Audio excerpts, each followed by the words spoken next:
vendredi 29 août. Mon nom est Martin Simon, Simon avec un C, et il me fait plaisir de vous souhaiter la bienvenue à un autre épisode du F1 Podcast. Ils sont de retour, les 20 pilotes et 10 écuries prendront la piste sur le circuit de Zandvoort au cours du week-end pour le Grand Prix des Pays-Bas, ce qui signifie qu'on vous a préparé votre guide pour que vous puissiez profiter pleinement de votre week-end de course. Au cours des prochaines minutes, vous aurez l'opportunité d'entendre le plus d'informations possibles et on débute maintenant avec l'actualité dans le monde de la Formule 1. Et il est maintenant temps d'aller accueillir notre collaborateur en remplacement de François Goulet qui est en vacances cette semaine, qui profite. Il doit encore écouter de la course automobile, mais il fait d'autres choses de son horaire. Il en profite, ça prend des vacances. Mais on ne sera pas dépaysé puisqu'on a fait appel au gars qui était là les vendredis d'habitude lorsque son horaire lui permettait avant qu'il devienne une star internationale avec des allées et venues en Italie, à Trois-Rivières. Je ne demanderai pas quelle destination qui aime le mieux, je ne veux pas le mettre dans une mauvaise position. Mais il est de retour, c'est Jean-Christophe Terran, qui est le champion de F2000, le dernier pilote à avoir gagné en F500 sur le circuit Gilles Villeneuve et tout récemment à bord d'une voiture Radical Canada au Grand Prix de Trois-Rivières. Rebienvenue, Jean-Christophe. Comment ça va? Ça fait un grand plaisir de pouvoir refaire un autre votre guide avec toi. Donc, très, très content de pouvoir y participer et très content de pouvoir discuter de ce merveilleux week-end. On est maintenant de retour de vacances. Ben oui, ben c'est ça. Puis en plus, on tombe sur une belle course, on tombe sur Zandvoort. Je suis persuadé que François, c'est le genre de course qu'il aurait aimé parler. Puis toi, je sais que c'est pas parce que tu veux pas être là les vendredis, c'est juste que ça donne comme ça. Des fois, les horaires, ça donne pas, mais t'aimais bien ça, faire ça avec moi. Puis j'avais beaucoup de plaisir avec toi aussi, lorsqu'on est capable de regarder, de mettre la table pour le week-end, tout regarder l'actualité ensemble, puis décortiquer un peu ce qui nous attend. Mais avant qu'on passe à ça, je veux savoir comment ton week-end de course s'est déroulé sans qu'on rentre tout dans les détails. Ça fait quand même quelques semaines pour Rivière. On en a glissé un petit mot un peu au F1 Podcast avec le groupe lors du dernier épisode, le entre deux courses. Malheureusement, à cause d'un problème technique, t'avais pas pu te joindre à nous. Mais j'ai reçu beaucoup de messages, puis je pense que t'en as reçu toi aussi de ton côté. Les gens étaient curieux de comment t'as bien fait. D'abord, on te l'a donné souvent, tu nous as entendu dans les podcasts, des félicitations pour ce week-end-là. Mais je voulais savoir, toi, comment t'as senti? Tu sais, parce qu'il y a toujours l'esprit compétition. T'aurais aimé faire mieux, pas parce que toi, personnellement, t'as lâché, mais la voiture, si ça fait partie du sport automobile, la voiture t'a pas permis de tout remplir tes objectifs que tu t'étais fixé. Mais après ça, avec le recul, comment tu t'es senti là, de ce week-end de course-là? Bien, je vais vraiment prendre les positifs du week-end parce que pour un week-end qui est pas à ma hauteur de mes attentes, une quatrième position, c'est pas si mauvais. Il y en a qui seraient, Oui. euh, il y en a qui seraient super, super joyeux de ça et je leur enlèverais rien. Mais je savais que j'en avais plus, moi, dans le réservoir et la voiture me prévenait un petit peu. J'avais l'impression de me battre avec un point ligoté dans le dos. Donc, c'était pas idéal. La transmission avait beaucoup de problèmes. C'était récurrent tout autour du week-end. Mais ça m'a permis de développer des super nouvelles relations avec des nouveaux partenaires comme Aqualux, Decide for Action et aussi Sésame. C'est une récurrente, par exemple, et MF Racing. Ça m'a vraiment permis de faire quelque chose de cool avec eux, de développer des nouveaux liens, de tisser des nouvelles relations qui vont m'aider aussi pour le futur et les aider eux pour le futur éventuellement. Donc, vraiment, ça, de ce côté-là, si je regarde le verre à moitié plein, je peux vraiment absolument pas me plaindre. Le, le futur me réserve beaucoup de belles surprises et c'est tout né par rapport à l'effervescence du week-end et d'essayer d'aller rapatrier toutes les ressources nécessaires pour le faire. Donc, si c'est ça que ça prend, c'est une fois tomber un petit peu puis avoir une quatrième place pour se relever plus tard et avec de nouveaux partenaires, une nouvelle série intéressante et vraiment cool que j'ai hâte de vous dévoiler éventuellement. Ben ça, c'est ça que ça prend. C'est bien parfait. Donc, je suis très, très satisfait en général, mais évidemment, j'aurais aimé ça être sur le podium, c'est sûr. T'aurais peut-être pas acheté l'idée quelques heures après ton week-end, mais je t'avais dit, ça, c'est une belle quatrième place, Jean-Christophe. Tu sais, je pense que le mot se prête à ça de dire, c'est sûr qu'on veut toujours aller sur le podium, puis les objectifs qu'on se fixe en tant qu'athlète, puis en tant que compétiteur, on comprend tout ça, puis c'est tout à ton honneur. Mais moi, dans l'ensemble de ce que j'ai vu, j'ai vu que du positif. Puis je sais que c'est facile à dire pour moi parce que moi, j'étais pas dans la voiture, pis toutes ces choses-là, mais t'as montré que t'étais capable, non seulement que t'avais ta place avec les gens qui sont là, les gens qui sont habitués dans la série, qui courent constamment dans la série, là, qui suivent, que ce soit de week-end en week-end ou étape à étape. Donc, ils font un championnat complet. T'arrives là, déjà dans la qualification, déjà après une petite séance d'essai libre qui est jumelée à une qualif, on voyait déjà que t'étais en confort, t'étais dans un confort, que t'étais en contrôle de ta voiture, puis que tu pouvais déjà commencer à exploiter les fenêtres de performance, développer de la vitesse, commencer à descendre les chronos pour être compétitif avec les autres. Donc, moi, pour moi, tout ça, j'ai trouvé ça super le fun. Puis en plus, je trouve que tu as réussi à en montrer un peu plus en comment composer avec ces systèmes, ces problèmes mécaniques-là, parce que c'est pas quelque chose qu'on peut mettre dans les simulations ou c'est quelque chose Hmm. qu'on apprend sur le tas, puis la voiture évolue à chaque virage. Donc, comme tu dis, ça avait des problèmes avec la boîte de vitesse. Des fois, c'est pas toujours le même problème où tu apprends à le gérer différemment. Ou tout, moi, j'ai trouvé que tu as laissé de belles cartes de visite. Je sais que c'est dommage, puis c'est pas ce que tu aurais signé en bas de la feuille au début de dire Hey, JC, tu vas finir quatrième, mais tu vas impressionner des gens. Mais dans l'ensemble, je trouve que c'est beau tout ça parce que ça fait partie de la course automobile, puis c'est un beau démo que tu as laissé là, en étant là. Puis je voulais quand même te féliciter. Je l'ai dit souvent, mais c'est la première fois que j'ai la chance de te le dire en ondes puis devant les auditeurs. Mais vraiment, moi, j'ai été très, très fier de toi. La voiture a fait un podcast. Là, tu y as fait à ton heure avec le logo dans le coin. Donc, je sais ça. Je voulais te demander aujourd'hui, est-ce que tu es déçu de troquer la voiture avec le logo F1 Podcast pour un micro ou tu es content aujourd'hui de prendre ça plus mollo? Ah, je suis parfait. Il y a pas de bris mécaniques pour l'instant qui peuvent me prévenir d'avoir un bon votre guide. Donc, je vais certainement prendre le micro avec plaisir. Ouais, mais Mais attention, ouais. là, les problèmes techniques, on en a des fois. Là. Ah, c'est vrai, Commence on pas à en a déjà eu. jinxer, là. Commence pas à jinxer, là. Ah, non, non, non, non. Ah, ben, en tout cas, ben, on a bien hâte de suivre la prochaine étape, Jean-Christophe. C'était bien, bien le fun de te suivre. Disons que tu as mis du piquant dans ce week-end-là à Trois-Rivières. Puis je leur ai dit encore, la série là, radicale, moi, ça a été mon coup de cœur du week-end. Ça m'a vraiment vendu le spectacle. Pour moi, je l'ai dit souvent, vous avez volé le show. Le spectacle a été volé par la série radicale. C'est peut-être l'effet nouveau, l'effet que ces petites voitures-là sont tellement agiles. Tu sais, la série prototype, Hmm. c'est un peu ben, pour moi, je dis que c'est une porte d'entrée vers l'enduro quand on regarde ça parce que on peut développer cette série-là. Puis s'il y a des gens qui nous écoutent là, qui ont des pouvoirs décisionnels ou qui connaissent des gens qui ont des pouvoirs décisionnels à la télévision, je pense que ça se vendrait bien, ça.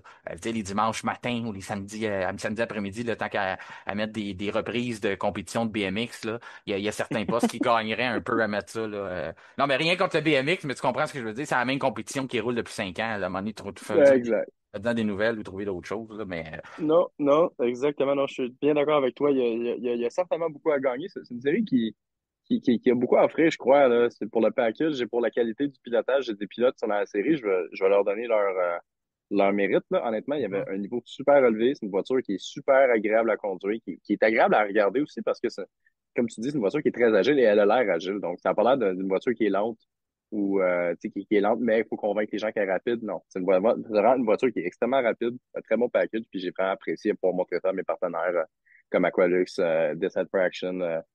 Sésame et MF Racing. C'est vraiment, vraiment cool pour qu'ils puissent le voir comme ça vraiment en action.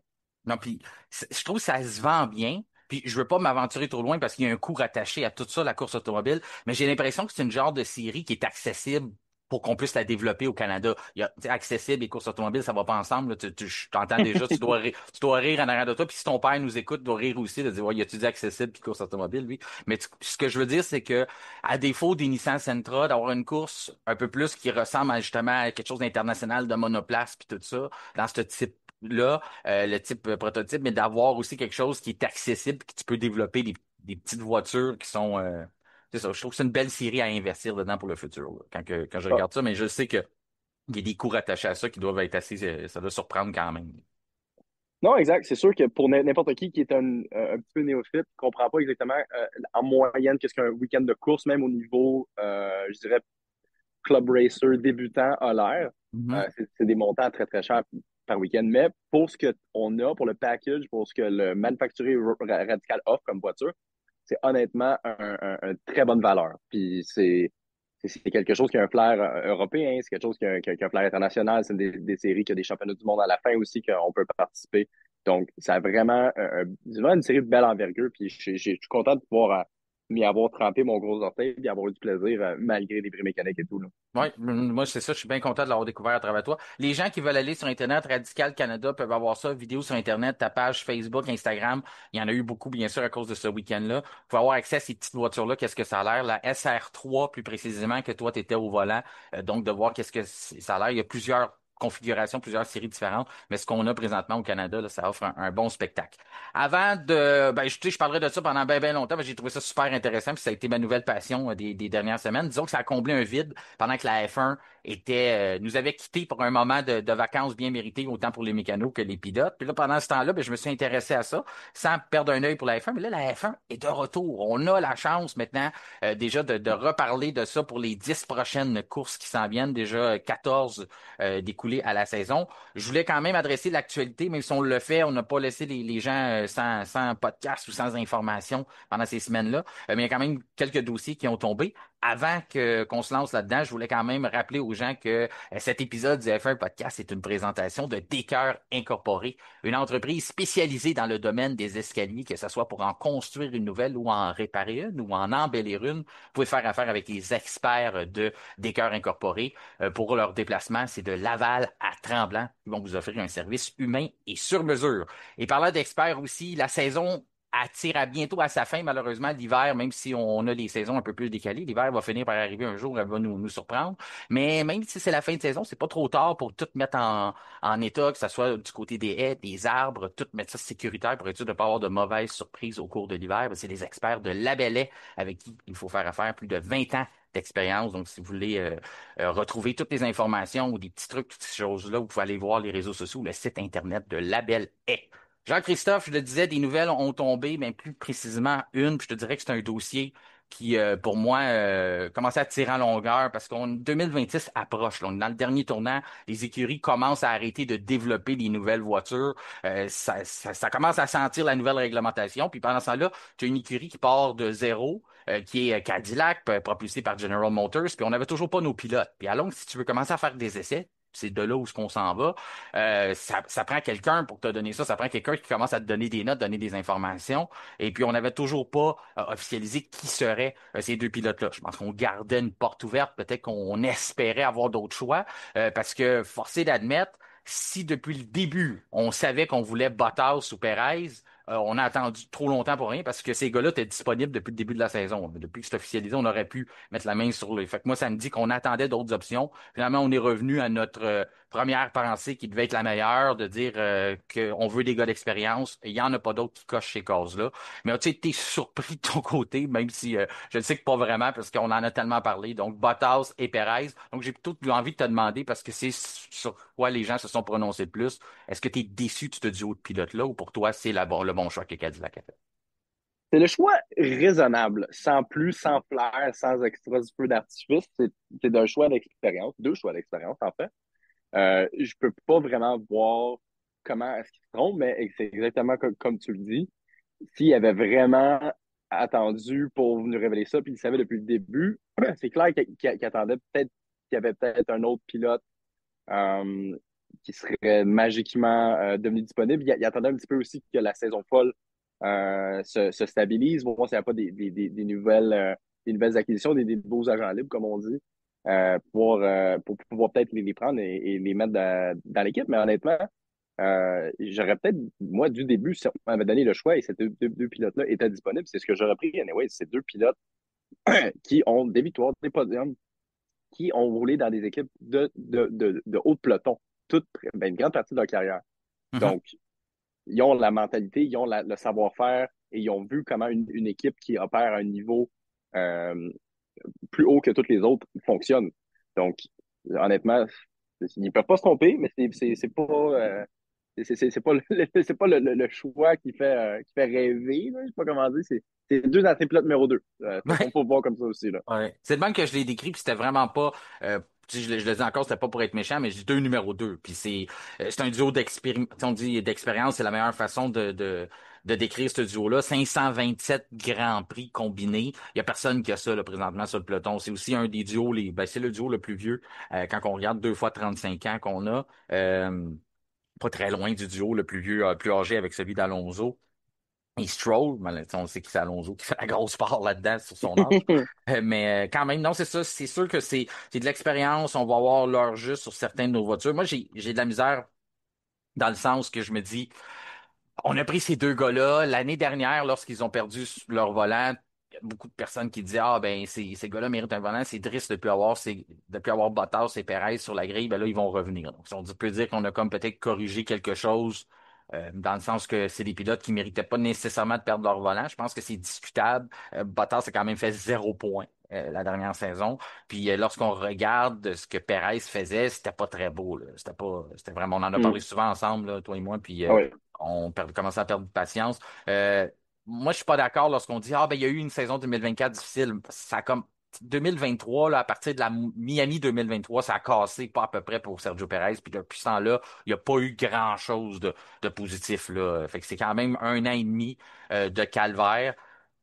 Là, après ça, il y a toujours l'argument que lui-même a mentionné. Ah, ben là, on le voit maintenant que la Red Bull est difficile à piloter, fait que ça excuse un peu son passé ou ses problèmes qu'il y a eu. Je pense que oui, d'une certaine façon, les gens peuvent se laisser tenter de croire que Perez est meilleur que ce qu'il nous a offert. J'ose croire aussi parce qu'il avait même perdu ses repères en course, en qualif, a jamais été très fort, mais en course, il les avait perdus aussi. On voyait plus le ministère de la Défense pour protéger ses pneus ou le gars qui défend ardemment des positions ou qui fait des remontées spectaculaires le dimanche, on le voyait plus. Le fait que lorsque je l'entends faire des comparaisons avec en disant ah ben gars Lawson a eu autant de difficultés puis Tsunoda a des difficultés, je pense qu'il faut faire le parallèle puis tu me diras si tu en es d'accord ou pas, mais la Red Bull d'aujourd'hui, Red Bull est beaucoup plus faible que Red Bull d'il y a 6 mois ou 8 mois avant là, que Perez avait. Hmm. Je pense que Non, 100%. puis l'écart du peloton est plus relevé aussi. Donc Sergio Perez, qui nous habituait quand même de temps en temps à mettre la Red Bull en 18e place, en 17e, en 16e, a été éliminé en Q1. J'ai beaucoup de difficultés à croire qu'il ferait pas la même chose ou peut-être pire avec la RB21 parce que selon moi, la RB21 est une pire voiture que la RB20 où il y a quelque chose qui fait justement avec le peloton plus relevé que c'est plus difficile de se faire justice avec cette voiture-là. On le voit notamment avec Verstappen qui fait de la magie de temps en temps, mais il n'est pas capable d'en faire autant qu'il avait fait l'année dernière. Donc, je trouve que la comparaison de Perez, c'est à son honneur. Là. Je comprends que ça remonte un peu son estime puis ça remonte sa valeur, même s'il n'a pas besoin de faire ça parce qu'il y a eu un contrat, quelqu'un a cru en lui. Mais quand il a fait ça dans une entrevue, je trouvais qu'il fallait quand même apporter un bémol parce que j'ai l'impression que les gars, c'est beaucoup plus difficile ce qu'ils ont à faire aujourd'hui parce que la voiture est vraiment plus compliquée à comprendre que la RB20 ou même la RB19 parce que Sergio Perez a eu de la difficulté dans la RB19 qui est une voiture de réputation probablement une des meilleures de tous les temps puis il y avait quand même de la difficulté dans cette voiture-là. Oui, exact. Et c'était pas une voiture qui, à l'époque, lorsqu'il il a intégré Red Bull, qui avait autant pris de mauvais plis. Et Mhm. c'était au début des régulations 2022, il était beaucoup plus égal à Max. Et le plus que la voiture a commencé à être, comment dire, adaptée pour suivre le courant des développements et commencer à prendre des plis qui étaient c'est pour le meilleur ou aller chercher le meilleur de la performance pour la manière qu'ils ont développé la philosophie du châssis. Max pouvait s'adapter et de moins en moins, Sergio pouvait s'adapter lui. Et c'est juste que là, on est rendu à la fin des régulations de 2022. Et là, on est encore pire. Et en plus, la voiture n'est pas compétitive. Fait que tu ne peux pas comparer Sergio Perez au début qui faisait bien et dans la moitié en 2023-2024 qui faisait pas terrible à une voiture pas compétitive qui est vraiment encore plus dure à conduire et que Max n'est pas capable de tirer des bons résultats avec ces deux nouveaux coéquipiers cette année.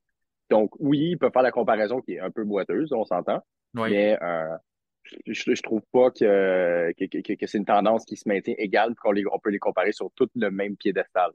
Et Non, aussi c'est un truc, ça. non, 100%. Il y a un truc intéressant aussi, c'est, tu l'as mentionné, puis je voulais le rappeler, c'est que les deux, Bottas et Perez, se sont fait mettre en dehors de la F1 de manière très peu cérémonieuse. Et c'est pas parce qu'ils, comment dire, c'est pas parce qu'ils méritaient pas de sortir, c'est la manière que ça a été fait. Tout le monde ont pris un peu, les ont pris en peine un petit peu de comme, Oui. ah, mais là, tu sais, ils ont une longue carrière, puis on les laisse partir sans peu d'artifice de manière très peu cérémonieuse. Ben, là, comme, c'est ça, il y a un mal pour un bien, là, on les ramène, et là, ils peuvent peut-être partir par la grande porte éventuellement, et faire des vrais bons adieux dans, qui sait, 3-4 ans, on sait pas combien de temps ils vont durer. Mais, ouais, pour revenir aussi à ton point, Sergio, ça peut remonter un petit peu sa cote avec ses fans, là, de dire son commentaire, le passé commentaire qu'il a fait, mais honnêtement, c'est pas, c'est pas une comparaison qui est sur le même piédestal. Non, qui est nécessairement juste, c'est ça. C'est le point que moi je trouvais qu'il était pas honnête dans sa comparaison, mais comme je l'ai dit, c'est lui, c'est sûr qui se réjouit de ça. Là. Il pense que n'importe qui. Il aurait été déçu de voir quelqu'un capable de piloter la voiture qui était pas capable. Mais la comparaison, je trouve qu'il faut quand même garder ces petits bémols-là. Tu parlais là, justement de on les voit partir de la F1. Tu sais, on s'attache aux pilotes. C'est comme ça, on les connaît de plus en plus, les personnalités, donc les gens embarquent là-dedans. Mais ce qui était un peu spécial de les voir quitter, c'est quand tu vois un gars qui a 3 pôles positions, un autre qui en a 20 en bottas, donc 23 pôles combinés, tu te dis, OK, ces gars-là sont capables d'être rapides d'une certaine façon, même si Perez en avait pas avant de se joindre justement à Red Bull, mais même chose, Bottas a eu beaucoup de pôles avec Mercedes, donc on a vu que dans des grosses écuries, sont capables de remplir la marchandise jusqu'à un certain point en tant que pilote numéro 2. Aussi, c'est rare de voir deux gars se faire montrer la porte lorsque tu as 6 victoires du côté de Perez et tu en as 10 du côté de Bottas. Donc, c'est 16 victoires, le 16 Grand Prix remportés par les deux pilotes qu'on disait tout simplement à ces gars-là, ben, vous en allez à la maison, on n'a plus de place pour vous. 39 podiums pour Perez, donc 67 pour Bottas. Tu sais, c'est pas des Logan Sargent qu'on a vu se faire montrer la porte, des Nicolas Latifi. Encore là, pas pour les rabaisser, mais c'est pas le même calibre de pilote. Lorsqu'on voit des gars comme ça dire, hey, il y a même plus de volant pour eux, c'est un signe que le talent est de plus en plus relevé, qu'il y a de moins en moins de volants. Donc, c'est pour ça que l'avenue de Cadillac, ça fait longtemps que c'est mentionné, dire, ah, ben, ça va donner de la place à deux autres pilotes. C'est là que ça a aussi ouvert la porte à certains qui sont fâchés de dire, ben, moi, je pensais que ça ouvrait la porte à des nouveaux pilotes, pas à des Oui, gars, oui, oui, pas à oui. des gars de l'ancienne garde ou des gars de 35 ans. Des Drogovic, par exemple, je l'ai entendu beaucoup dans les commentaires, beaucoup qui me l'ont écrit. Notamment notre collaborateur, collègue Kevin Fontaine me parlait tantôt, dit lui, c'est sa déception de dire je peux pas croire qu'il n'y a pas un de ces deux gars-là, que Drogovic n'est pas meilleur qu'un de ces deux gars-là. Mais puis il a raison aussi. Je comprends, le gars, c'est un champion de Formule 2. Puis avec la réalité d'aujourd'hui, lorsque tu vois des gars comme Bortoleto, Adjar, Antonelli, Berman, arriver en Formule 1, connaître un certain succès, tu te dis, il y a quelques années, si Cadillac avait décidé de prendre le risque de mettre un jeune, tu fais comme, ah, ben là, c'est pas vu comme ça, c'est pas de même qu'on y pense. Mais là, c'est plus aussi vrai, là. C'est pas vrai qu'on aurait contesté autant la décision de Non. mettre au moins un jeune, parce qu'on aurait dit, ben, ils suivent la tendance, on le voit, c'est payant pour Audi. C'est drôle, là, j'avais une conversation justement avant qu'on commence à enregistrer, JC, puis je veux pas partir à un autre sujet là-dessus, ça va peut-être en partir un pareil, mais je disais, je pense pas que Audi avait l'idée en signant Bortoleto, qui avait probablement son pilote vedette de demain. Puis je veux pas mettre ça trop lourd tout de suite pour Bortoleto, puis commencer à sortir les pompons, puis faire la cheerleaders. Sauf que lorsqu'on regarde ça, on dit, ils l'ont signé, puis là, il se développe très, très bien. Il a un talent pur, indéniable, même que Bernie Ecclestone le plaçait chez Ferrari dans une coupe de saison. Mais tu sais, je dis Audi, quand ils l'ont signé, ils se sont fait un peu forcer le bras. C'est lui qui était champion d'F2. Le monde trouvait ça triste qu'il n'est pas là. Finalement, les autres n'avaient pas de pilote, n'avaient pas réussi à tirer 5. On se tourne du côté de Bortoleto, puis il dit, qu'est-ce qu'il dit que dans 2, 3 ans, ça sera pas lui, notre vedette, notre prochain champion du monde. Je veux pas aller trop loin, bien sûr, mais je dis ça, qu'on a quand même tombé là-dessus. Fait que pourquoi que du côté de Cadillac, on tenterait pas aussi cette chance-là de dire miser sur un jeune tout de suite qui va peut-être être notre prochaine vedette parce que je veux pas casser la parade de l'écurie américaine, mais c'est pas Bottas ou Perez qui va être champion du monde. Puis si jamais c'est le cas, ben ça donnera un deuxième film à Jerry Bruckheimer parce qu'elle pourrait être, on pourrait appeler ça Formule 1 2 là, parce que si vraiment, c'est certain qu'on a un film là-dessus. Si Cadillac rentre en Formule 1 puis Bottas ou Perez est champion du monde là, et c'est Hollywood tout de suite là, instantané. À 100%. Et c'est vrai que c'est dommage de voir que tu sais, un gros manufacturier, encore une fois, qui entre à F1 comme Audi, décide de faire la part des choses. Et oui, il aurait peut-être choisi deux pilotes d'expérience. Et là, ils l'ont pris quand même. Ils ont pris la chance. Ils ont pris un complètement, ben, qui se développe encore chez Sauber, mais un qui a pratiquement pas d'expérience en Mhm. F1 lorsqu'il va arriver avec Audi en 2026. Et un pilote avec beaucoup d'expérience comme un Nico Hülkenberg. Et là, qu'est-ce qui. Il faut absolument deux pilotes d'expérience, deux numéro 2 de deux top teams pour absolument développer une voiture qui va être vite demain. Puis d'après moi, un pilote d'expérience comme un de c'est comme un Perez ou un Bottas aurait été bien en masse suffisant et avoir peut-être la fougue d'un jeune tu sais, Mhm. qui sort des établis tout chaud, tout flamme, là, qui a le goût de tout, qui veut tout casser, là, puis qui veut montrer sa place à F1, ça aurait peut-être aussi été bon. Et encore une fois, c'est très bon point. Tu vois un gars comme Dragovic qui est sur la sellette, qui a le même mérite dans la F1 que des gars, comme tu as mentionné, là, les Bortoletto. Antonelli, Hadjar, Mm. Bortoletto, Berman. Et il y a en masse là, leur pédigré, sinon plus, parce que ce ne sont pas tous des champions de F2, des champions de F3 dans cet échantillon-là. Donc, c'est sûr que si j'étais la personne qui avait investi dans Drogovic et qui l'avait commandité jusqu'à ses jours de F2 là, pour qu'il se rende en F1, et je regarde le, le parcours de d'autres pilotes qui ont fait exactement ce que lui a fait, ou moins, et qui ont qui ont un volant, ça, c'est très difficile. Et en plus, qui était déjà intégré dans la famille Cadillac, il courait avec eux en championnat d'endurance mondiale avec, avec l'équipe l'équipe Factory de Cadillac. Donc, c'est sûr que c'est dommage. Puis, je vois pas pourquoi ou comment est-ce que en vitesse pure, ils ont qu'est-ce qu'il faut avec un Bottas ou un Perez. Mhm. T'as ouvert un bon Bottas point. peut-être. Bottas peut-être. Mais Perez, il n'y a pas tant de vitesse pure. Là. Yeah, c'est un, comme on appelle, c'est un journeyman. Oui. C'est un gars qui a fait des longues, tu sais, qui faisait des super résultats lorsque les conditions le permettaient. Ah, les Mais en bout circuits de ligne, routiers, les oui, circuits urbains, exact. sinon c'est pas. Mais t'as amené un bon point que je veux souligner avec Drogovic puis son entourage, puis de dire que si les gens aux alentours de lui doivent se poser des questions sur ces affaires-là. Mais j'ai le goût de revirer la situation parce que Sergio Perez, à un certain moment, je pense que ça met un peu justement que les négociations, c'était pas décidé depuis le début que ce serait lui, a changé d'agent pendant la saison morte. OK? Perez a été Hmm. obligé de changer son agent. Fait que sûrement qu'il aimait pas où qu'on s'en allait, ou il était pas content d'avoir été remercié ou de pas avoir trouvé une alternative à Red Bull. Donc, a été un peu changé un peu la donne pour dire, hey, là, moi, je suis pas dans la bonne situation, je veux revenir à F1, puis j'ai pas le bon candidat pour être là. Si on regarde du côté de Dragovic, c'est pas un peu un gros revers de ne pas avoir réussi à sécuriser un baquet chez Cadillac. Tu as l'opportunité de dire, moi, je suis pas capable de me tailler une place. Il y a 20 sièges, 20 volants seulement. Je suis pas capable de me tailler une place en F1. L'opportunité arrive de dire, il va en avoir deux de plus. Toi, ton agent, le Jean-Christophe Tramp, je vais pas te mettre dans une mauvaise position, on va faire à croire que c'est moi ton agent, mettons. Je réussis pas à trouver à trouver un banc, à trouver un volant dans ces deux nouvelles voitures-là qui arrivent en F1. C'est pas la fin de notre séjour ensemble, si c'est moi ton agent, puis j'échoue dans ce processus-là, mettons. C'est assez simple hein, comme dynamique pour lui, avec son seul but étant évidemment de compétitionner en F1 depuis les jours où il est pilote de réserve chez Aston Martin. Mhm. Je veux dire, le modus operandi, il peut pas être plus simple. Là. C'est-à-dire, il était Un avec, volant, c'est ça. il était en championnat d'endurance mondiale pour faire ça. Il y a deux sièges qui se libèrent. Il est dans les options. Il y a d'autres aussi qui sont mentionnés avec lui, là, les Palou, Hurta, Jack Crawford et compagnie. Là. Mais celui comment dire, qui est déjà le plus rapproché, qui a le plus d'expérience en F1, parce qu'il a testé comme pilote réserve, puis qu'il a intégré une dynamique d'équipe de F1 depuis maintenant quelques années, c'est Dragovic. Je veux dire, Mhm.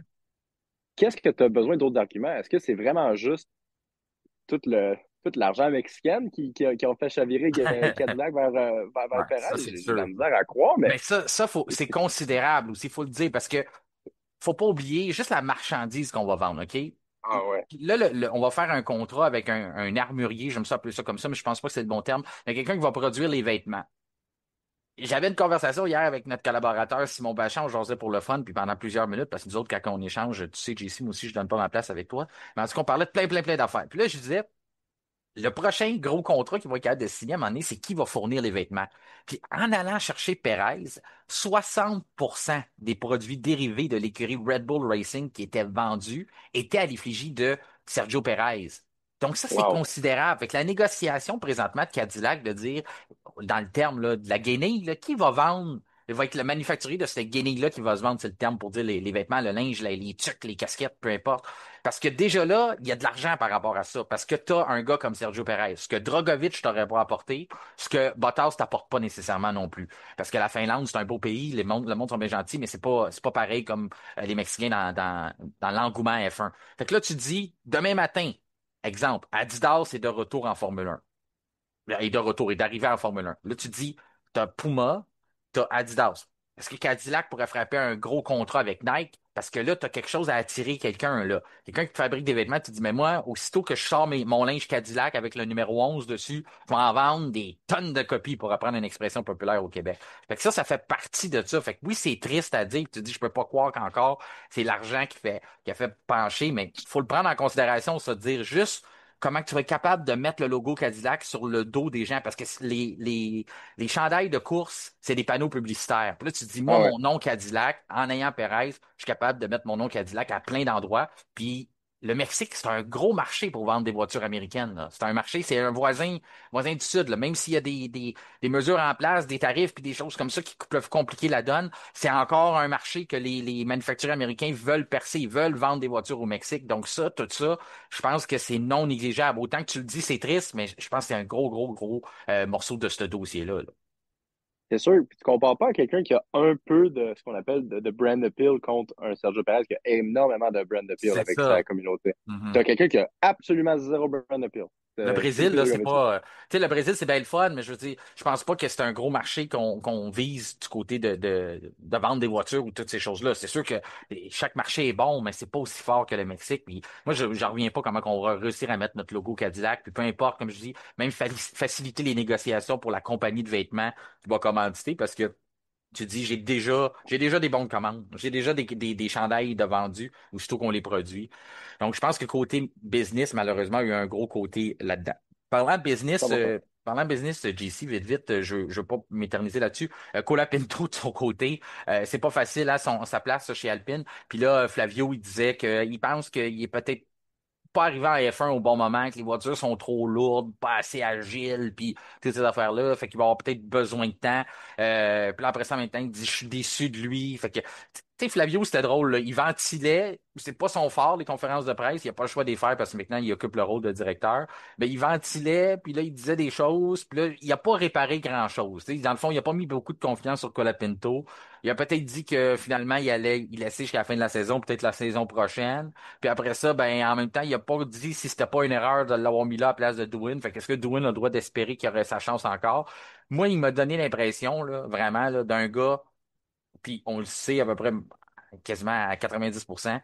Il a essayé d'avoir Perez, ça n'a pas marché. Il a essayé d'avoir Bottas, ça n'a pas marché. Puis là, il revient après ses vacances où il était sûr qu'il y aurait un nouveau pilote qui aurait réglé un de ses problèmes. Puis il revient, puis il fait comme, ouais, je suis prêt avec lui. Puis là, il est comme, tu sais, il ventile comme à voix haute, comme je dis, là, il est vraiment comme, ben là, je le garde, mais là, c'est peut-être la faute que les F1 sont trop lourdes, puis l'année prochaine, peut-être que ça va se replacer, mais, tu sais, Ouais. en tout cas, fait, j'étais comme pauvre gars. Ça donne pas un vote de confiance, pas en tout à l'écurie, pas en tout au pilote, mais en tout cas, je voulais quand même te le souligner. Autre affaire Non, c'est aussi. très Oui, drôle, vas-y. très, très drôle. Oui, C'est oui. très cocasse. Tu sais, il a blâmé la voiture puis des régulations Ah, c'était bizarre, courantes, de ouais. dire être trop lourde. OK, mais oui, c'est pas la Alpine qui est lourde. Ils sont toutes lourdes. C'est Ben, quoi le c'est en problème? plus, on vient C'est de tout le ce qu'il dire. connaît, anyways. Ouais. C'est tout ce qu'il connaît, Colapinto. En tout cas, Puis c'est très drôle. on vient de nommer Adjar, Bortoletto, Anthony, pas trop lourd pour eux autres, ou Allé, mais ils composent avec. Là, tu sais, en tout cas, j'ai trouvé ça un peu spécial, mais il avait vraiment l'air, comme je te dis, d'un gars qui était là. Oh, lui, il a passé des vacances difficiles parce qu'il y a eu des refus de tout le monde.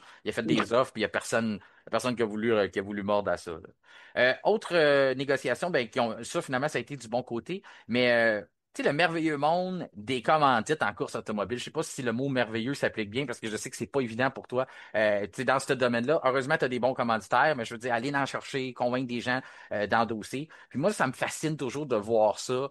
Je l'ai dit, il y a plein de volets à la course automobile, puis spécialement à la Formule 1. Autant la bataille en ingénierie, la bataille en piste, bien sûr, la bataille des écuries, la bataille des mécanos dans les aéropuits, mais la bataille des commandites.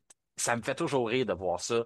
Monster Energy était avec Mercedes pendant des années. On gagnait des titres. Red Bull qui arrive, qui commence à battre Mercedes.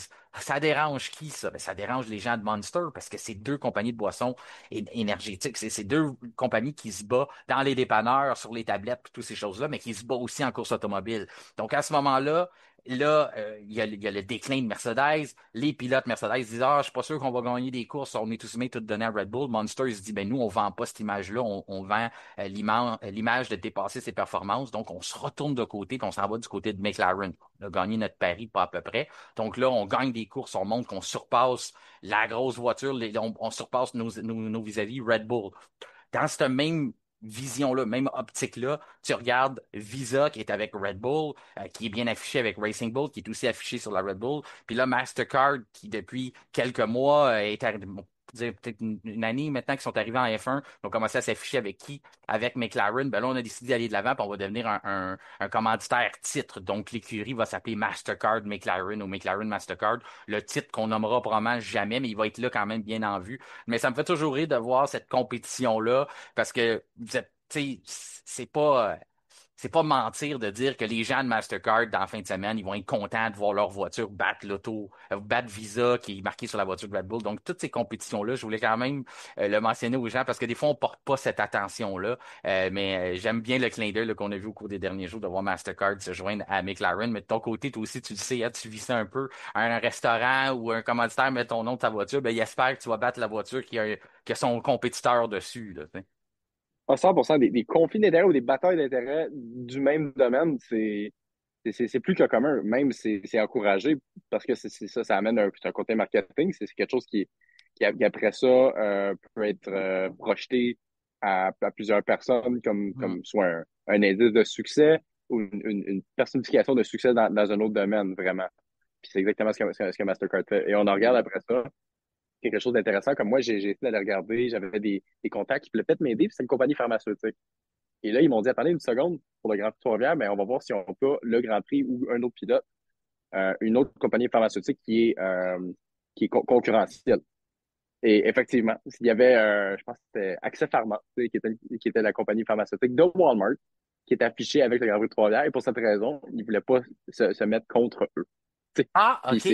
Il je y vais pas avait les pas. nommer, là, Ouais, ouais, ouais, je mais comprends. c'est quand même cocasse. C'est exactement ce dilemme-là que j'ai eu avec quelqu'un qui a essayé de m'aider, qui a utilisé ses contacts, et c'est la réponse que j'ai eue. Donc, oui, c'est extrêmement commun. C'est tout le temps les dynamiques sont en jeu. Que ce soit entre des organisateurs, un pilote, entre pilotes ou des commanditaires de pilotes, des commanditaires d'équipe ou des commanditaires de l'organisation en tant que telle, du promoteur. C'est toujours des choses qu'il faut expliquer. C'est des études de marché et c'est des études de marché interreliées. Donc, c'est toujours très intéressant à considérer. Puis, quand on le regarde un peu aussi, il y a rien de au hasard. Là. Non, non, puis Tout de, est calculé exactement là, pour que ce soit la bonne équipe, pour qu'ils compétitionnent contre la bonne personne et qu'ils puissent les battre, qu'ils donnent une chance de les battre, exactement comme tu dis. puis de remplir ça, les exigences, les demandes des commanditaires. Comme on le voit, lorsque Mercedes ne performe plus autant, ça faisait mal à Monster, parce que Monster, leur but, c'est de dire, nous, on n'a pas notre propre écurie, mais on ne laissera pas notre compétiteur être montré à toutes les fins de semaine comme un exemple de performance puis de surpasser les limites. Là. On ne voulait pas ça. Donc, on dit, non, non, Monster, nous autres, c'est important qu'on soit attaché à quelque part, qu'on soit présent pour compétitionner. Puis là, c'est la même chose de dire Mastercard est content de sa présence et on veut élargir ça maintenant à avoir son nom à côté des succès de McLaren. Donc, lorsqu'on monte au pointage au championnat de constructeurs, lorsqu'on voit les bannières ici par les écuries, lorsqu'on reçoit les documents de la FIA, ben que le nom soit écrit McLaren Mastercard soit associé à ce succès-là et qu'on continue de voir la compagnie, l'entreprise battre nécessairement son compétiteur en piste aussi dans l'entremise de Visa qui est sur une Red Bull. Donc, c'est toujours intéressant à suivre de voir toutes ces couches-là là, de compétition à la Formule 1, toute la pression qui vient avec tout ça, avec ces responsabilités-là. Mais j'ai vraiment trouvé ça le fun de voir ça cette semaine, qu'on allait de l'avant de ce côté-là. C'est ce qui complète notre bloc d'actualité. Maintenant, on va passer à la journée de vendredi. Justement, c'est les préparatifs pour le Grand Prix des Pays-Bas qui se déroulait sur le circuit de Zandvoort.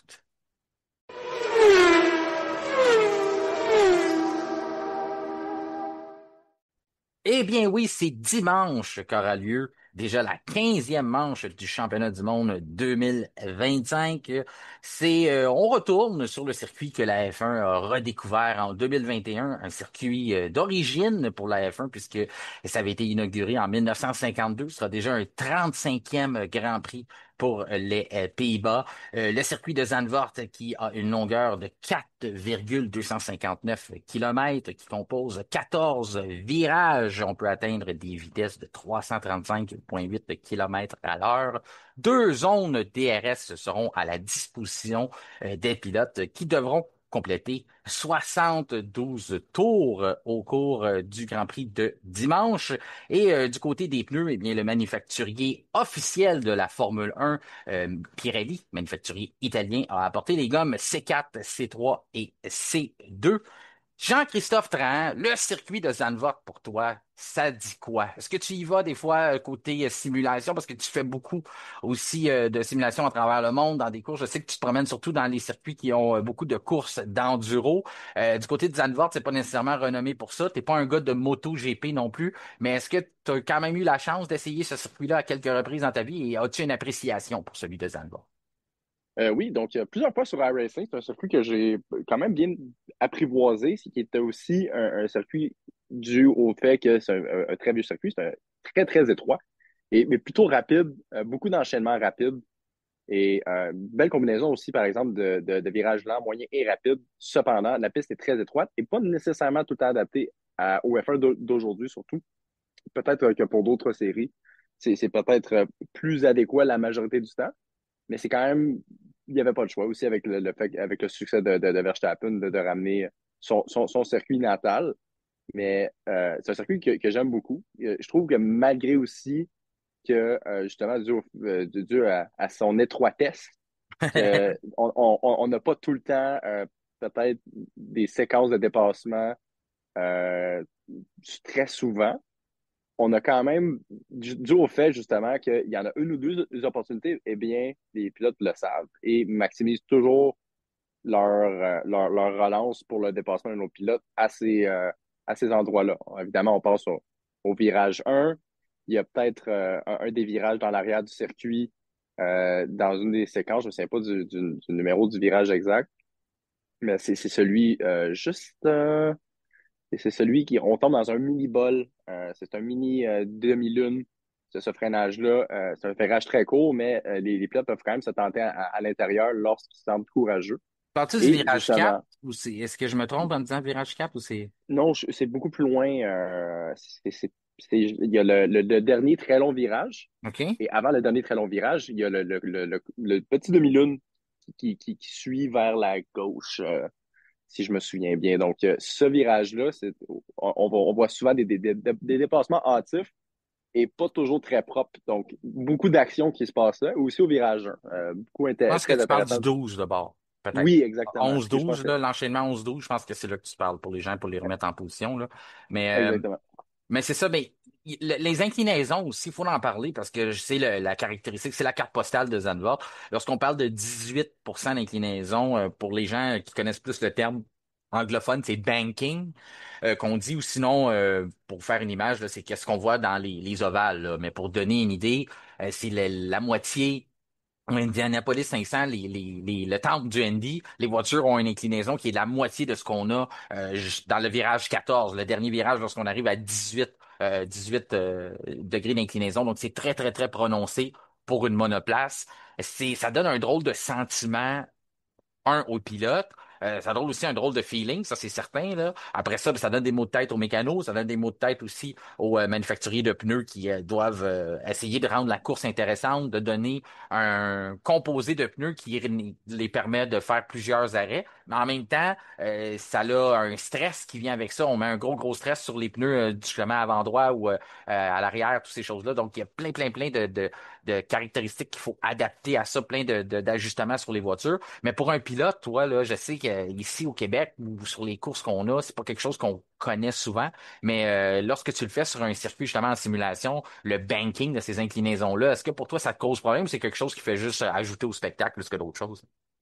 C'est beaucoup plus au spectacle, tu l'as bien dit, là. C'est pour nous, surtout en circuit routier, de l'inclinaison, là. On en voit de manière verticale, mais pas en termes j'ai pas le terme en français, mais de De yacht, donc parallèle, ouais, de côté, de ouais. parallèle gauche-droite, Hum. exactement. On le voit en haut, en bas, mais pas de gauche-droite. C'est plus les gens qui font de l'ovale, exactement. Là. Donc, ça, c'est beaucoup, ça ajoute beaucoup plus au visuel et l'impact visuel que ça a.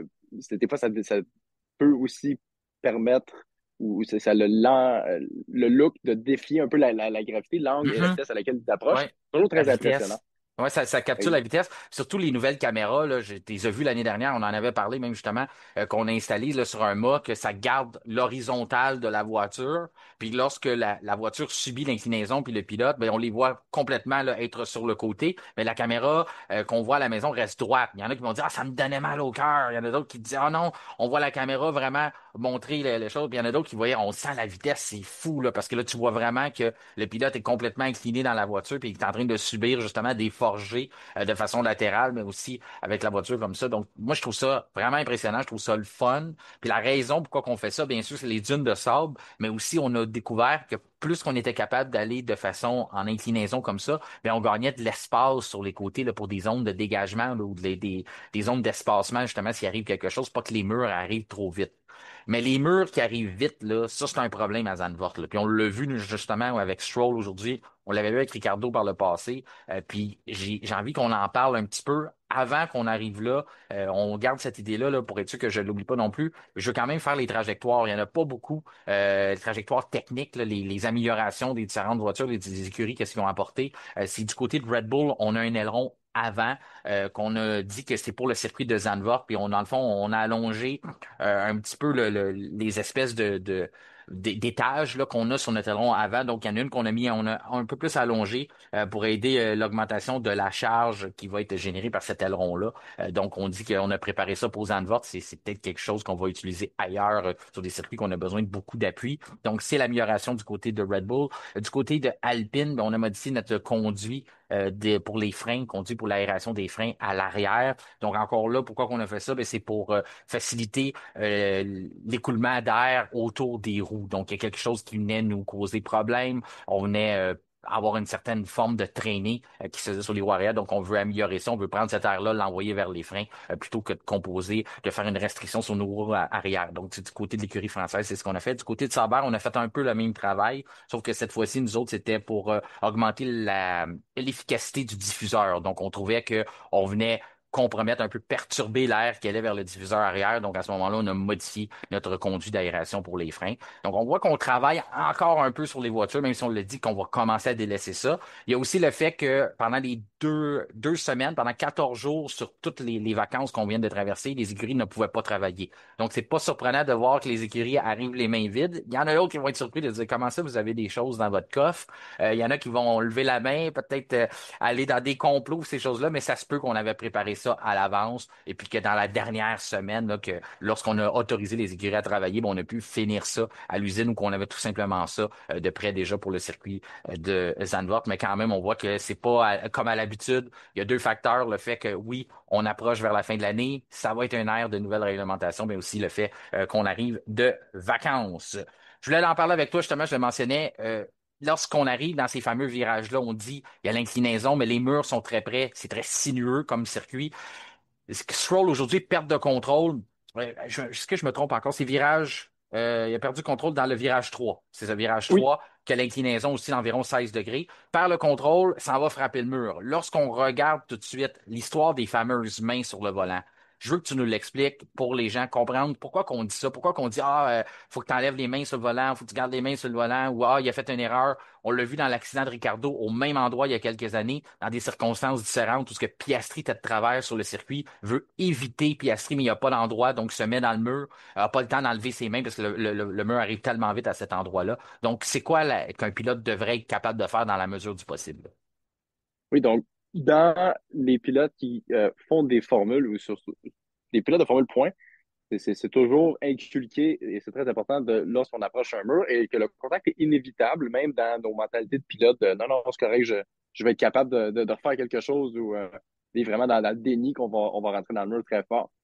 C'est justement c'est de relâcher les mains sur le volant parce que peu importe la manière que le devant du véhicule, surtout si on arrive de devant, qu'on presse avec le mur, avec les suspensions et les colonnes de direction, si l'angle est particulier, le volant va littéralement virevolter. Il peut faire deux rotations complètes en dedans de demi-seconde.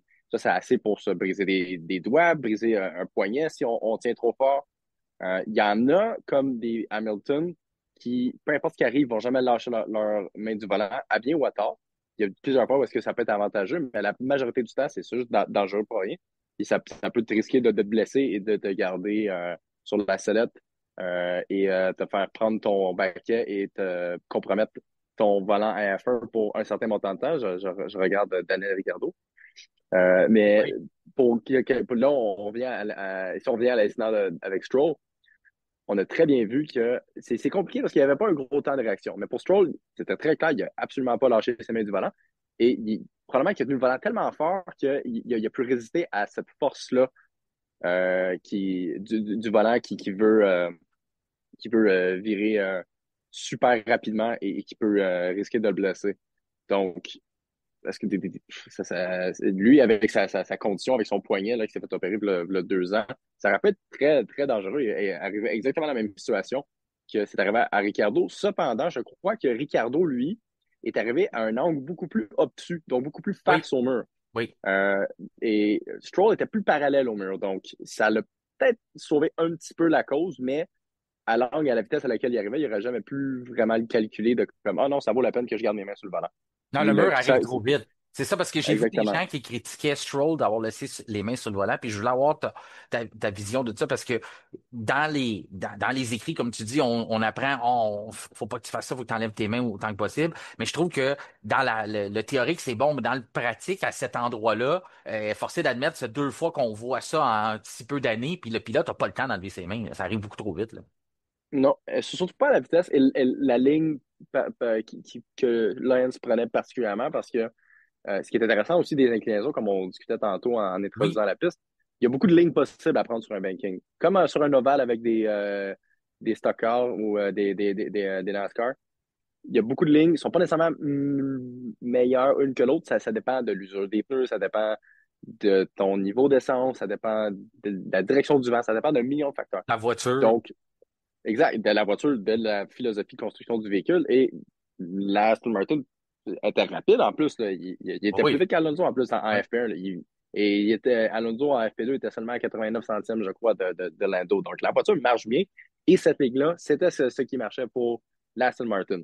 Donc, déjà, il est pris dans cette ligne-là qui est super proche du mur. Il est pratiquement sur la peinture Aramco qui longe le mur. Et là, il y Le a commanditaire moins. d'Aston. Oui, exact. En plus, dans le fond, c'était de la pub. Là. Ouais, c'est C'est un seul ça. publicitaire. Il voulait nous emmener vers la pub Il Aston Martin. va stationner direct sur la Ramco. Ouais. Lance, s'il te plaît. Non, non, mais en gros, fait que lui, sa ligne, il laissait pas vraiment le temps de réagir. Ça aurait pu être laid, là. Il aurait pu encore une fois se laisser le poignet et là, on aurait eu Super Drugovic avec un super sub là, qui serait arrivé. Là. Je pense que il s'en serait léché les doigts là, Ouais. après s'être fait pas offrir le baquet chez Cadillac. Mais en tout cas, pour clore l'affaire Stroll de FP2, il a été chanceux, mais il aurait pas vraiment pu réagir. Anyway, il aurait peut-être eu un dixième de seconde à peine juste pour relâcher ses mains du volant. Et même à ça, tu peux te faire frapper par ton volant, même si tu n'as pas tes mains sur ton volant. Donc, un million de choses qui peuvent arriver. Et je ne le blâmerai pas directement, mais c'est sûr qu'idéalement, tu vas enlever tes mains du volant. Non, exactement. Puis là, un qui a laissé ses mains sur le volant, lui, qui a bien fait, ben, c'est Lando Norris. C'est lui qui avait remporté la dernière édition du Grand Prix des Pays-Bas.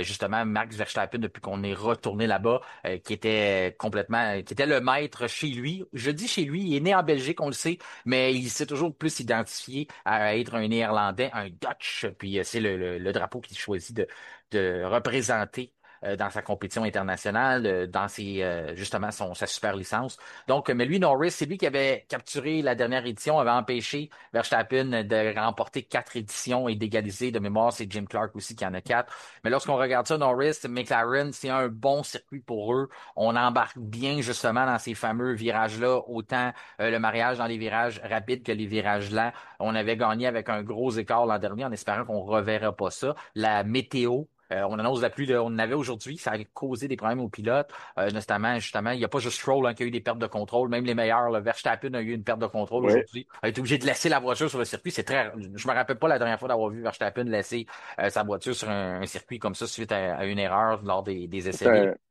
c'est un départ de pratique en plus. C'est vraiment complètement cocasse Oui, comme c'est perte de très. contrôle. Là. Oui, c'est ça. Puis Hamilton, ben, à 2 reprises, Hamilton a fait un 360, a perdu la voiture un peu plus tard. Antonelli a été obligé de laisser la voiture sur le circuit. On a eu Albon aussi qui a frappé à un certain moment. On a eu Hadjar. qui allait laisser la voiture. Il y a eu énormément de pertes. Disons, ça ressemblait à un retour de vacances. Ça avait l'air d'une pratique pour tout Ouais. le monde. Il y en a, d'après moi, qui étaient en train de faire leur remise en forme puis de se remettre la tête à la Formule 1. Du côté de Ferrari, ça a été la même chose, là. Leclerc n'était pas super content de sa journée. Même chose pour Ferrari en général, que ce soit du côté d'Hamilton, que ce soit du côté de Leclerc. Je donne les petits classements rapidement là, pour revoir qu'est-ce qui s'est passé. C'est pas évident de tirer des conclusions aujourd'hui sur les différentes forces en présence. La chose que je peux vous dire, c'est que le fait que la pluie va être là tout au long de la fin de semaine, ben, la parité va rester de mise. La marge d'erreur va être rendue encore plus mince. C'est comme un certain Ayrton Senna avait déjà dit. Ben, à ce moment-là, c'est le grand pied d'égalité. Si la pluie continue d'être là, ben maintenant, c'est vraiment les pilotes qui vont être capables d'aller faire la différence. Quand même, on a vu des écuries se souligner. Oui, McLaren, on le sait, c'est plus une surprise. L'équipe Orange Papaye, c'est la tendance cette année. Mais Alonso, deuxième, on l'avait dit, Stroll, troisième dans la séance du matin, celle qui est plus représentative de l'après-midi. Ben, Aston est toujours dans le coup. Pourquoi qu'Aston est encore là? Ben, on a abordé le sujet au cours des dernières semaines. Les gens étaient surpris après un fiasco à Spa, les voir arriver en Hongrie bien faire. Plusieurs m'ont envoyé la question, penses-tu qu'Aston va revenir? Moi, je pense qu'Aston tombe dans une bonne partie du calendrier où ce que la traînée n'est pas autant un facteur, où ce que justement on a besoin d'avoir beaucoup d'appui aérodynamique sur nos voitures, beaucoup de virages. Donc, le fait d'avoir des gros ailerons et des voitures qui prennent dans le vent, ça a un bon côté, ça a un côté positif, ça vient justement donner cet appui-là, puis assire la voiture sur les virages. Le problème de ça, c'est que lorsque tu transposes ça sur des circuits où tu as besoin de beaucoup de vitesse, je vais prendre un exemple comme ça qui est encore bien loin dans la saison, mais un exemple comme Vegas, ben là, le fait d'avoir de la traînée, le fait d'être bon pour générer de la pluie puis d'avoir de la traînée, c'est bon à rien, là, parce qu'on veut en avoir le moins possible pour être capable de composer avec les lignes droites. Même exemple qu'on a vu à Spa. Donc pour moi, c'est une continuité vers ça. C'est pas parce que je veux pas être positif des succès d'Aston Martin. Je pense qu'il y a quand même des bonnes choses à tirer parce que par le passé, même sur des circuits à haute appui, on n'était pas nécessairement capable de faire des résultats comme on le fait présentement. Donc on a nécessairement amélioré quelque chose, mais est-ce qu'on a tout réglé nos problèmes, puis on est sorti là, de la forêt, là, mais non pas encore. Je pense qu'il y a encore des choses à régler, mais c'est quand même positif là, qu'on a ça sur 2 week-ends. As-tu la même perception pour toi? Est-ce que Aston Martin plutôt est sorti de toutes ces troubles ou tu vois encore là, qu'il faut faire attention, qu'il faut faire un parallèle quand même, que c'est des circuits à haut appui aérodynamique? Ouais, exact. Ça camoufle beaucoup de mots sur la voiture lorsqu'on met beaucoup de force d'appui. On lève les ailerons. J'ai l'impression, par exemple, que leur développement semble aller dans une belle tangente parce Oui. que de passer de fond de peloton à des résultats risibles à Alonso qui a l'air d'avoir absolument aucun espoir pour son parcours chez Aston Martin lors des entrevues d'après-course, à tout soudainement être 2 et 3 et quatrième dans la première et deuxième pratique. Oui, peut-être là, des ajustements sur les véhicules peuvent faire gravir quelques positions en rythme pur. Mais à ce point-là, ça a l'air quand même d'être un mélange de, c'est ça, camoufler un petit peu des problèmes avec plus de downforce et la force d'appui qu'ils ont rajouté avec les développements semble fonctionner. Donc, c'est un mélange des deux, c'est exponentiel. Mais C'est mon opinion là-dessus. une chose qu'il faut souligner, c'est qu'il n'y a pas si longtemps que ça, Fernando Alonso mentionnait que dans des virages lents, la voiture tombait morte. Ça, il a dit ça au début de l'année. Oui, Ça, on semble avoir corrigé parce qu'on a des virages lents, justement. On en avait en Hongrie aussi, certains. Puis la voiture ne semble pas perdre suffisamment, de créer un écart nécessairement là ou d'arriver à avoir un handicap à cause de ces deux virages-là, que lorsqu'on fait le calcul sur un tour complet, on arrive avec un déficit pour avoir un temps compétitif. Là. Il n'y a pas ce problème-là. Là. On semble être là. Là. oui. Donc, c'est ça que tu dis. C'est pas, je suis d'accord avec toi. C'est pas comme si on est de retour puis on aurait pu, on va vraiment finir dans les trois premiers constructeurs. Je pense que l'écart est encore trop grand. Sauf que sur ces deux circuits-là, on semble avoir réglé des problèmes. Puis c'est pas complètement négatif pour le reste de la saison parce qu'on a encore des destinations où ce qu'on va avoir tu sais, Qatar, ça va être dans ce style-là. Ensuite, lorsque tu regardes Singapour, ça va être dans ce style-là. Donc il y a quand même c'est quand même du positif là, d'être capable de composer avec ces virages-là et d'être capable de réagir sur des circuits où on demande beaucoup d'appui aérodynamique. Piastri, lui, troisième, lui aussi va vouloir un gros retour de vacances. Là. C'est quand même 9 points qui séparent le championnat. C'est quelque chose qui va attirer beaucoup l'attention au cours des prochaines semaines, ça. Piastri, Norris, c'est deux noms qu'on va mentionner souvent. Les deux autres noms qu'on va mentionner souvent, c'est quatrième George Russell et cinquième Verstappen aujourd'hui. Ça, c'est dans les essais. Parce que eux autres aussi au championnat, ils peuvent, si on fait une petite bataille à l'interne, qui va terminer troisième, qui va avoir accès au grand gala de la FIA et recevoir le plus petit des trophées. Bien, il y a quand même ça à l'enjeu du côté de Verstappen et Russell. C'est deux pilotes qui ne s'aiment pas vraiment. Donc, on va suivre ça au cours de la saison, au cours des 10 prochaines courses aussi. Et ensuite, Hamilton, eh bien, journée à oublier pour lui, on l'a dit, des têtes à queue, perte de contrôle, semble pas nécessairement en confiance, tout de même sixième, mieux positionné que Charles Leclerc. On va prendre ce qui passe du côté du Britannique, septuple champion du monde. Un autre qui va prendre ce qui passe aussi, c'est Yuki Tsunoda, qui est septième. Quand tu regardes les écarts, là, on voit Verstappen, il est à peu près à un peu plus qu'une demi-seconde de la pole. Et lorsqu'on regarde, Tsunoda est à plus ou moins plus ou moins une seconde là, de la pole, mais on a 4 centièmes qui nous séparent, 3 centièmes et demi environ qui nous séparent de Verstappen. Est-ce que pour toi, c'est un écart qui est encore trop gros?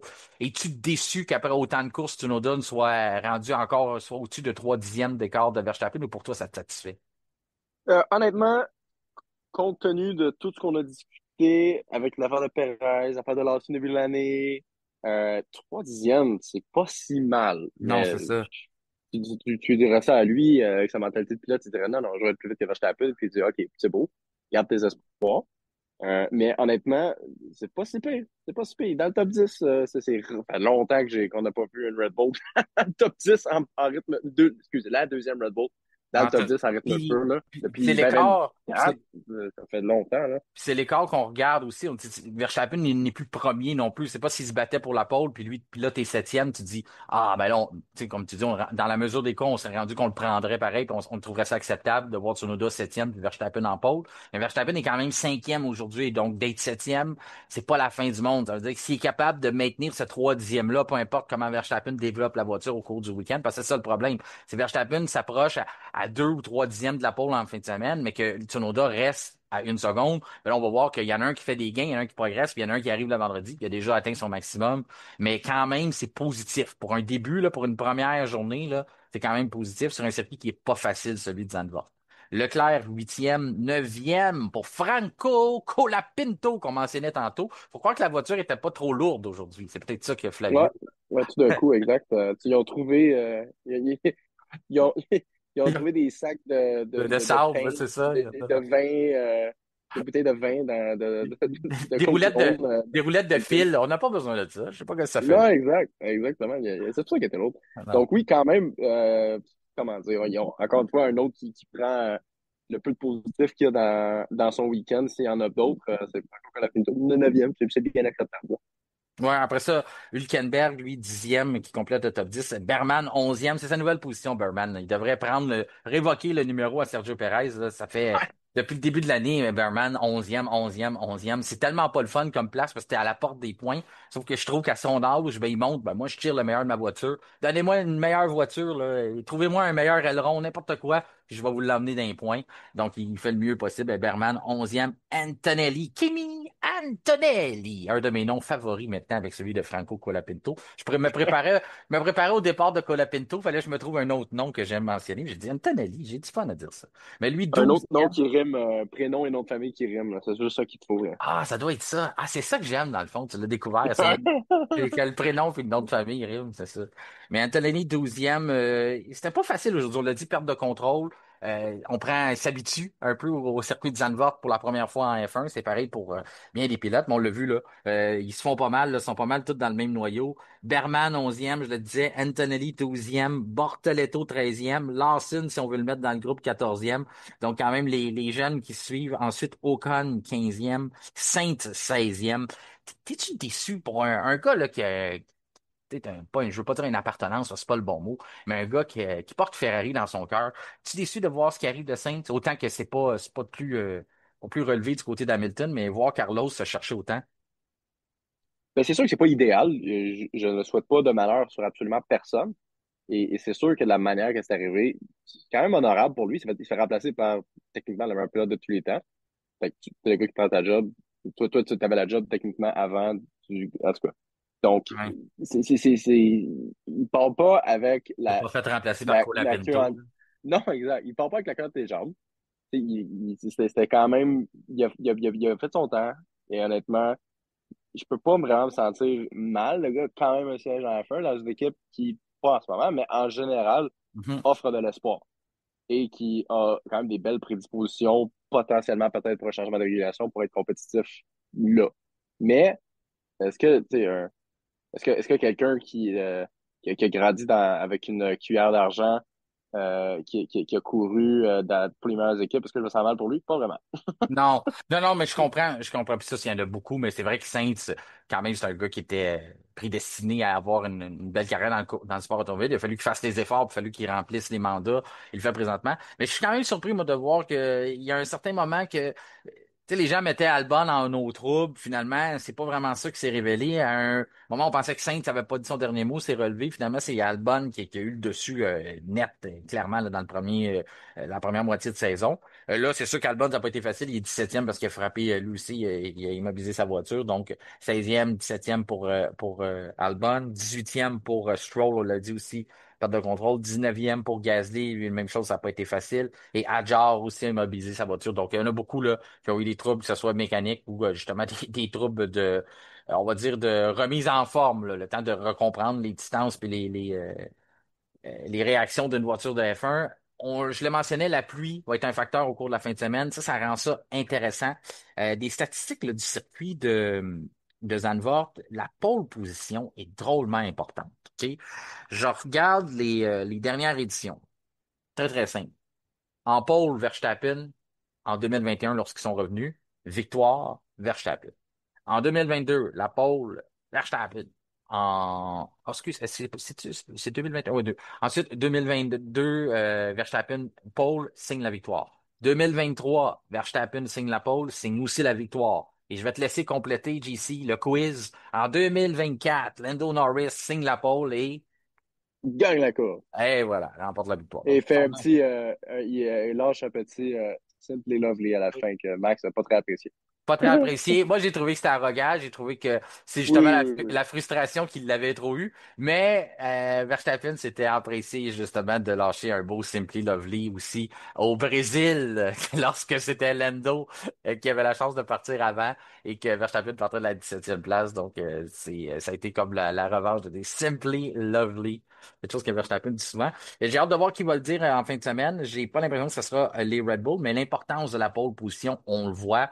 Donc, ça va être très relevé autant du côté de Piastri que du côté de Norris. On en parlait, là, la règle orange papaye qui supposément laisse les pilotes se battre. Les batailles en piste, on les a pas vraiment vues. Ça se passe surtout le samedi. Donc, il va y avoir la tension là, surtout de savoir que l'avantage que tu peux avoir net de partir en premier. Ensuite, Oui, lorsqu'on regarde aussi la distance entre la pole position et le virage 1, c'est 200 mètres avant d'arriver au point de freinage, premier point de freinage. Donc encore là, c'est le très court. virage Tarzan, c'est ça, c'est court. Le virage Tarzan aussi, ça donne, ça c'est bon que tu soulignais ça parce que c'est le genre de virage aussi qui donne plusieurs trajectoires. Donc on peut essayer d'aller deux de large, on peut essayer de préparer quelque chose. Sauf qu'il faut quand même être assez rapide parce qu'après ça, il faut se repositionner dans les autres virages, mais quand même. Fait que ça, c'est quelque chose à surveiller. La stat qui m'a surpris le plus, les pourcentages de voitures de sécurité Hmm, sur un circuit comme Zandvoort. Je sais pas, je sais que tu l'as peut-être des notes que je t'ai envoyées, mais je vais me fier à si tu l'as vu ou tu l'as pas lu, là. Mais tu penses, c'est je l'ai, quoi? hein? Tu l'as vu, le pourcentage pour les voitures de sécurité? C'est 50%. Ouais, C'est quand même, exact. je pensais que ça serait plus. Parce que il me semble qu'aussitôt qu'il arrive quelque chose à Zandvoort, c'est une voiture de sécurité. C'est vrai, c'est un circuit étroit avec Ouais. pas beaucoup de zones de dégagement dans la plupart des virages. Et il me semble, tu sais, justement, dû au fait que c'est un petit circuit étroit, pas beaucoup de chances de dépassement. Les dépassements qui sont effectués ou qui sont tentés plutôt sont pas tout le temps, marchent pas tout le temps. Non, c'est Donc, ça. contact s'ensuit et etc. C'est comme un petit Monaco. C'est comme un autre Grand Prix de Hongrie, Zandvoort. Donc, ouais, je suis surpris moi aussi. J'ai l'impression que s'il n'y en a pas, il n'y en a pas. Tout le monde est gentil, tout le monde est gentil. Tout le monde se suit dans leur petit train de DRS à la queue leu. Mais mis à part de ça, moi, j'aurais pensé que ce serait plus, c'est vrai. C'est ça, puis ça, c'est selon tu sais, on regarde cette statistique-là, c'est les 4 derniers Grands Prix. Donc, depuis qu'on est retourné, donc c'est pas basé sur avant, depuis qu'on est revenu, les F1, c'est pas le genre de circuit que j'aurais mis dans la liste, là, justement, d'avoir de juste avoir une chance sur deux là, d'avoir une voiture de sécurité. J'aurais pensé que ce serait plus élevé que ça. Ça va peut-être changer au cours du week-end. Ça va être important dans les qualifs de faire attention toujours sur le positionnement en piste. À cause d'inclinaison des virages, les ingénieurs vont quand même avoir des bons messages à passer au pilote parce que ça arrive vite à l'arrière. On l'a vu aujourd'hui, un peu de problème avec le trafic, donc être sûr de ne pas se faire pénaliser avant même que la course commence, là, d'avoir ça le samedi. C'est toujours plate de devoir concéder des positions sur la piste. C'est tellement dur d'en gagner des positions sur la grille, donc on ne veut pas les concéder juste à cause de des pénalités. C'est un facteur à prendre en considération sur le circuit de Zandvoort. On a corrigé du côté de la FIA, ça je trouve ça intéressant, nouveau règlement sur la vitesse dans la ligne des puits. La vitesse dans la ligne des puits, normalement, elle était de 60 OK, km à l'heure. On l'a montée à 80. OK, La, OK, la c'est raison, intéressant. la raison pourquoi on fait ça, c'est différent. Ça diffère d'un circuit à un autre. C'est pas toujours la même vitesse dans les puits. La raison pourquoi on a changé ça, j'espère que c'est pas au détriment de la sécurité, c'est qu'on veut favoriser les équipes à faire deux arrêts au puits. Parce que la fameuse un arrêt au puits, là, ça cause un problème à Zandvoort. Ça peut devenir une course, je mets les guillemets, ennuyante. C'est ce qu'on veut essayer d'éviter que tout le monde tombe en gestion de pneus après le départ, après quelques deux, trois tours, là, Hmm. on commence déjà à gérer les pneus. Puis après ça, on fait un arrêt, puis là, on gère encore nos pneus pour se rendre jusqu'à la fin. On veut éviter ça. Donc, c'est pour ça qu'on a fait la sélection de gomme, une gomme un peu plus tendre de ce qu'on avait l'année dernière.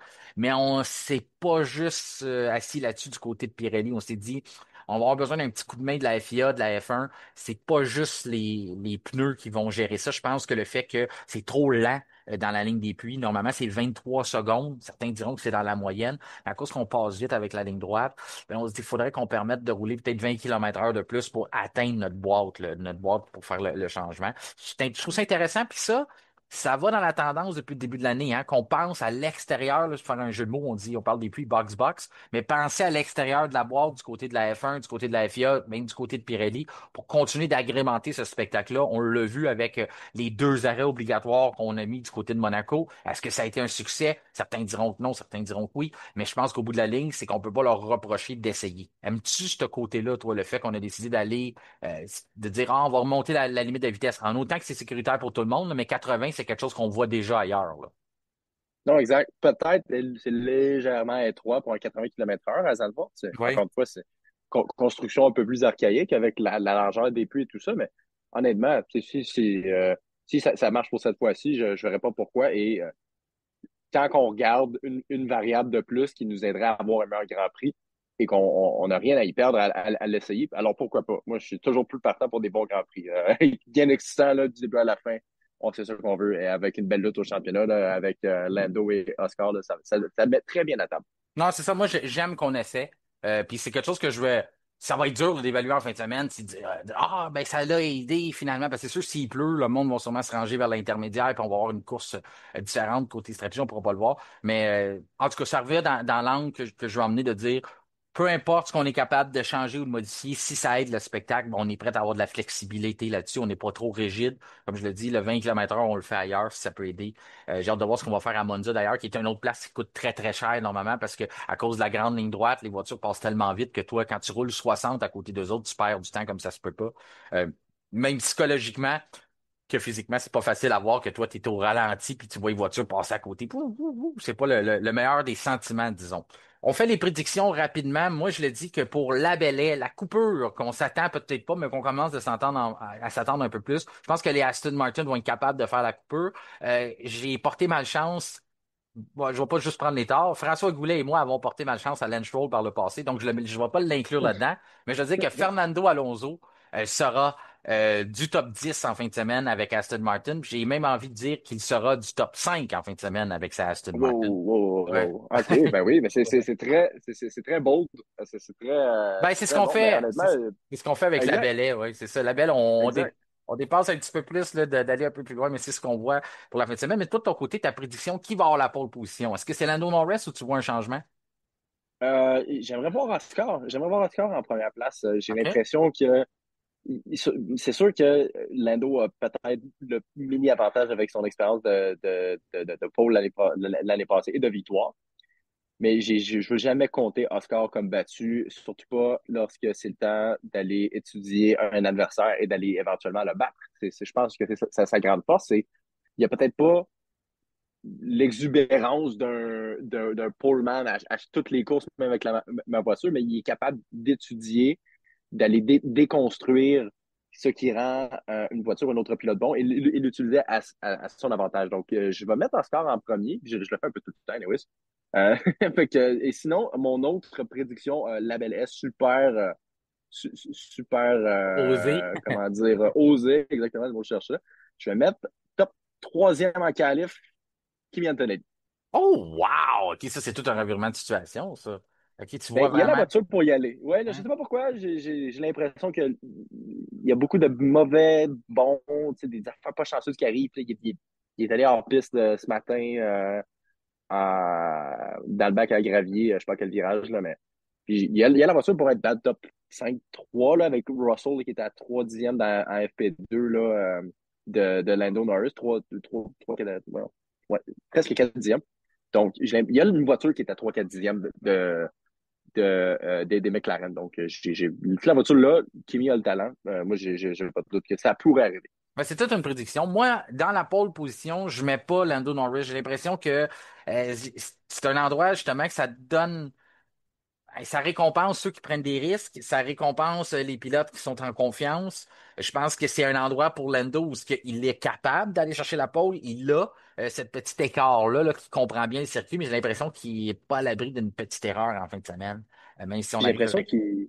Ouais, non, t'as Ouais. raison. T'as bien, bien raison. J'ai l'impression qu'il va faire ce que Lance Stroll a fait ce matin en qualif. Ben, c'est ça, j'ai l'impression qu'il va le faire au moment où ce que ça compte le plus, où ce que Comme ça va donner. comme à Jeddah, là. Tu sais, quand C'est il l'avait mis à exact. l'extérieur, là, À, j'avais dit, cau- il va faire exactement la même affaire. à cause de la pluie, à cause que ça va mettre tout le monde sous tension, à cause que ça va se jouer probablement au petit dixième près à ces choses-là, à cause qu'on dit l'égalisateur de la pluie va faire ça. Ben, j'ai l'impression que c'est Piastri qui va prendre le dessus, qui va être capable d'aller chercher ces petits dixièmes-là. Pas parce que Lando a pas le talent, pas parce qu'il n'a pas en lui ce tour parfait-là, c'est juste que j'ai l'impression qu'avec la pression, ça va le déstabiliser.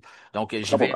J'y vais avec Oscar Piastri, la même chose. Pas d'originalité de mon côté, je fais la même chose que toi. Mais j'ai l'impression qu'on se trompera pas. On va être les deux. Soit on va avoir les deux perdants ou deux gagnants. Mais une chose est sûre, c'est qu'on va avoir eu beaucoup de plaisir à faire cet épisode-là. Comme à l'habitude, j'étais content de savoir que tu étais disponible pour remplacer à main levée notre collègue François Goulet qui est en vacances. Mais qu'un gros, gros merci, Jean-Christophe, de F2000, de Radical Canada et aussi anciennement de F1600.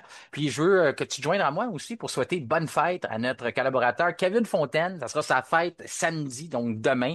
Il va probablement nous écouter justement dans cette journée-là, parce que je sais que le samedi il prend le temps d'écouter le podcast de vendredi, question de rester à jour. Donc, je voulais souhaiter bonne fête à notre collaborateur Kevin Fontaine qui Ben sera oui, bonne fête, Kevin. Donc, continue comme ça, comme il dit. C'est une ouais, autre référence. c'est ça, exact. Je Lâche suis sûr pas, que ça l'a Kevin! fait dire. Je suis sûr que Ouais. ça l'a fait dire. Je vais pas vous taper sur le cou trop fort, mais sinon, j'espère qu'il va avoir apprécié l'épisode et aussi, ben, ça me fait toujours plaisir de pour prendre un peu de mon retard de la semaine passée. Je peux pas être là à cause de mon petit problème technique, donc ça fait plaisir de pouvoir me joindre. Puis, merci encore, toujours Marty, pour l'excellente organisation et ta diligence professionnelle inégalée. Ah, c'est bien apprécié. Un gros merci à toi, Jean-Christophe. Je te souhaite un excellent week-end de course, puis on se reparle très bientôt.